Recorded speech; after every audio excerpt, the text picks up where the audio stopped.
কুমিল্লা মহানগর দ্বিবার্ষিক সম্মেলনের আসসালামু আলাইকুম প্রিয় বন্ধুরা। কুমিল্লার সম্মেলনে দ্বিপাক্ষিক সম্মেলনে বক্তব্য রাখছেন জনাব তারেক রহমান। তাই চলুন তার মুখেই শুনি।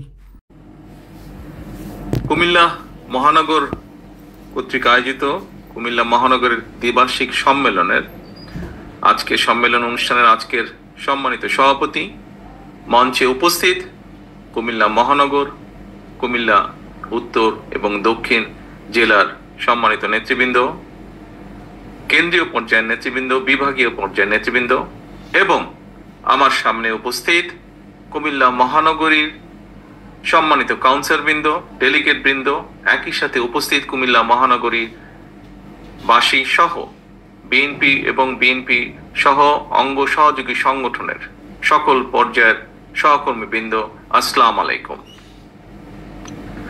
আজকের এই সম্মেলন অনুষ্ঠানটিতে আসতে পেরে এবং এই সম্মেলন অনুষ্ঠানটি দেখে আমার বহু পুরনো স্বাধীনতা যুদ্ধের পরে 1972 সালের যুদ্ধের পরে ইমিডিয়েট যেই সময়গুলো ছিল, সেই সময় তখন অনেক ছোট ছিলাম, কিন্তু সেই সময়ের কথাগুলো মনে পড়লো। এই জন্যই মনে পড়লো যে যুদ্ধের পরেই আব্বা কুমিল্লায় এখানে পোস্টিং ছিলেন এবং তার কারণে আমরাও ওনার সাথে ছিলাম। আমি জানি না এখন কুমিল্লা মহানগরী দেখতে নিশ্চয়ই অনেক পরিবর্তন হয়ে গিয়েছে। বহু বছর দেশের বাইরে থাকতে আমি বাধ্য হচ্ছি, দেশে ফিরতে পারিনি। নিশ্চয়ই এর মধ্যে চেঞ্জ হয়ে গিয়েছে, অনেক পরিবর্তন হয়েছে মহানগরীতে। আমরা তখন ছিলাম সার্কিট হাউস যে আছে, খুব সম্ভব এখন বোধহয় নতুন বিল্ডিংও হয়েছে। পুরনো যে বিল্ডিংটা আছে আমরা সেই বিল্ডিং এ ছিলাম। কাজে কুমিল্লা মহানগরীর বেশ কিছু স্মৃতি আমার এখনো রয়ে গিয়েছে। যাই হোক, প্রিয় সহকর্মীবৃন্দ, আজকে আমরা এখানে কুমিল্লা মহানগরী বিএনপির সম্মেলন উপলক্ষে একত্রিত হয়েছি। এখানে আপনারা নিশ্চয়ই খেয়াল করেছেন, গত কয়েকদিনে আরো কয়েকটি জেলা বিএনপি হোক, মহানগরী বিএনপি হোক, বিভিন্ন জায়গায় আমাদের দলের গঠনতন্ত্র মোতাবেক নেতা নির্বাচনের যে পদ্ধতি আছে, নেতৃত্ব তৈরির যে পদ্ধতি আছে, আমরা চেষ্টা করছি বহু সীমাবদ্ধতার ভিতরে থেকেও আমরা চেষ্টা করছি গণতান্ত্রিকভাবে, যেভাবে আমাদের গঠনতন্ত্রে বলা হয়েছে সেভাবে গণতান্ত্রিকভাবে সঠিক নেতৃত্ব বাছাইয়ের মাধ্যমে আগামী সাংগঠনিক মেয়াদ পর্যন্ত সেই নেতৃত্বের হাতে দলের কার্যক্রম তুলে দেওয়া। তারই অংশ হিসাবে আজকে এখানে সম্মেলন অনুষ্ঠিত হয়েছে। কিছুক্ষণ আগে নির্বাচন কমিশন হিসেবে যারা দায়িত্ব পালন করেছেন ওনাদের যেটা ফাইন্ডিংস, সম্মেলনে যে রেজাল্ট আপনাদের সামনে উপস্থাপন করেছেন।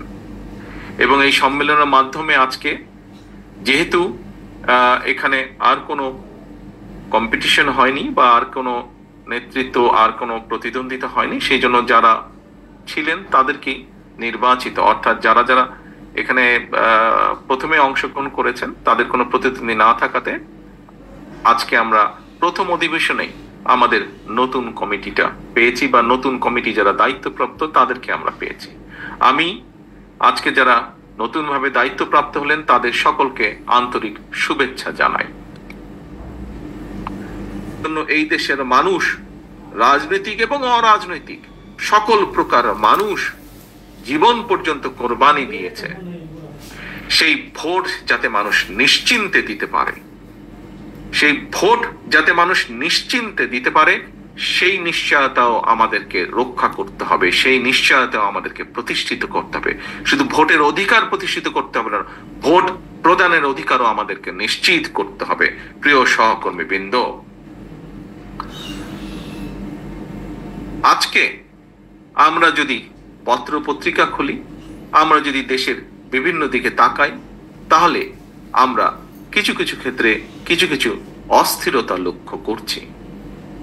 একজন রাজনৈতিক কর্মী হিসাবে, একটি রাজনৈতিক দলের একজন কর্মী হিসাবে পরিষ্কারভাবে আমরা বুঝি যে স্বাভাবিকভাবে আজকে যারা দেশ পরিচালনার দায়িত্বে আছেন অন্তর্বর্তীকালীন সরকার, আমরা খেয়াল করে দেখেছি এই অন্তর্বর্তীকালীন সরকারের বিভিন্ন বিষয় নিয়ে জনগণের মনে বিভিন্ন রকম প্রশ্ন দেখা দিয়েছে। আমরা এই সরকার গঠিত হওয়ার পর থেকে আমরা পরিষ্কারভাবে বলে এসেছি, আমরা চাই এই সরকারকে সমর্থন করতে। আমরা চাই বর্তমান অন্তর্বর্তীকালীন সরকার সফল হোক, কারণ বাংলাদেশের মানুষ মনে করে যে এই অন্তর্বর্তীকালীন সরকার এই দেশের মানুষের অধিকার রক্ষার জন্য যা যা প্রয়োজন সেই কাজগুলো তারা করবেন।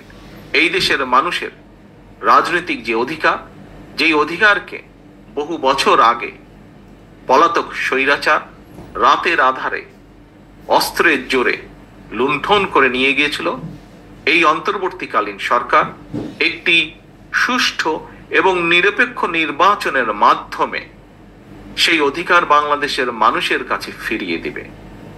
কিন্তু গত কিছুদিন ধরে আমরা অত্যন্ত দুঃখের সাথে আমরা লক্ষ্য করছি সরকারের ভেতরে বিভিন্ন ব্যক্তি বিভিন্ন রকম কথা বলছেন জনগণের অধিকার ফিরিয়ে দেবার ক্ষেত্রে।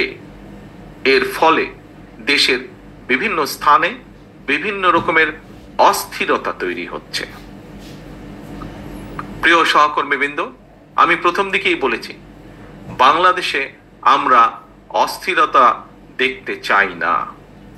বাংলাদেশে আমরা চাই, বহু অস্থিরতা হয়েছে, পলাতক স্বৈরাচার বাংলাদেশের অর্থনীতি বলুন, বাংলাদেশের কৃষি বলুন, বাংলাদেশের শিক্ষা ব্যবস্থা বলুন, স্বাস্থ্য বলুন, বাংলাদেশের বিচার ব্যবস্থা বলুন, বাংলাদেশের নির্বাচনী ব্যবস্থা বলুন, প্রত্যেকটি রাষ্ট্র কাঠামোকে ভেঙে চুরে গুড়িয়ে দিয়ে গিয়েছে। আমরা চাই এখন দেশ গঠন করতে, আমরা চাই দেশে স্থিতিশীলতা নিয়ে আসতে, কারণ দেশকে যদি সামনের দিকে এগিয়ে নিতে হয়, দেশের মানুষের ভাগ্যের পরিবর্তন যদি আমাদেরকে ঘটাতে হয়, তাহলে অবশ্যই দেশে স্থিতিশীলতা নিয়ে আসা অত্যন্ত প্রয়োজনীয়। কিন্তু আমরা লক্ষ্য করছি অন্তর্বর্তীকালীন সরকারের কিছু কিছু ব্যক্তির বক্তব্যে বিভিন্ন রকম অস্থিতিশীলতা তৈরি হচ্ছে। আমরা দেখছি অর্থনীতিতে অস্থিতিশীলতা, আমরা দেখছি সমাজের ক্ষতিগ্রস্ত হবে দেশের মানুষ, ক্ষতিগ্রস্ত হবে এই দেশের গণতান্ত্রিক রাজনৈতিক দলগুলো, ক্ষতিগ্রস্ত হবে এই দেশের গণতান্ত্রিক রাজনৈতিক কর্মী, গণতন্ত্রে বিশ্বাসী মানুষগুলো। কাজেই প্রিয় সহকর্মী বৃন্দ, আজ আসুন আমরা এই সম্মেলনের মাধ্যমে প্রতিজ্ঞাবদ্ধ হই, শপথ গ্রহণ করি এবং আমাদের লক্ষ্য উদ্দেশ্য কি থাকবে সেটি আমরা ঠিক করি। লক্ষ্য উদ্দেশ্য আমাদের থাকবে শুধু কুমিল্লা মহানগরী নয়, কুমিল্লা জেলা সহ বাংলাদেশের 64 জেলা, সার্বিকভাবে সমগ্র বাংলাদেশে জাতীয়তাবাদী শক্তির প্রতিটি নেতাকর্মীর আজ এই মুহূর্ত থেকে লক্ষ্য এবং উদ্দেশ্য হবে ঐক্যবদ্ধ থাকা। আমরা যত বেশি ঐক্যবদ্ধ থাকতে সক্ষম হব, আমরা গণতন্ত্রের ভিত্তিকে তত দ্রুত আমরা চালু করতে সক্ষম হব। আমরা যত বেশি ঐক্যবদ্ধ থাকব, যত দৃঢ়ভাবে আমরা ঐক্যবদ্ধ থাকব, আমরা দেশের বিরুদ্ধে, গণতন্ত্রের বিরুদ্ধে যারা ষড়যন্ত্রকারী তারা তাদের পরিকল্পনা তত বেশি ভেস্তে যাবে, তত দ্রুত ভেস্তে যাবে। কাজেই প্রিয় সহকর্মীবৃন্দ, আজকে আমাদের এই কাউন্সিলে মূল লক্ষ্য উদ্দেশ্য হোক ঐক্যবদ্ধ থাকা, নিজেদের মধ্যে ঐক্য বজায় রাখা। আমাদের মূল লক্ষ্য এবং উদ্দেশ্য হোক বাংলাদেশের মানুষের হারিয়ে যাওয়া যে অধিকার, রাজনৈতিক যে অধিকার, সেই অধিকার যতক্ষণ পুনঃপ্রতিষ্ঠিত না হবে, অধিকার আদায়ের যে আন্দোলন সেটি অব্যাহত থাকবে। কিন্তু সেই আন্দোলন অব্যাহত রাখার মাধ্যমে আমাদেরকে সচেষ্ট থাকতে হবে, সচেতন থাকতে হবে, যাতে করে আমাদের ঐক্যের মধ্যে গণতন্ত্রে বিশ্বাসী রাজনৈতিক দলের গুলোর ভিতরে ঐক্যের যাতে কোনো ফাটল না ধরে।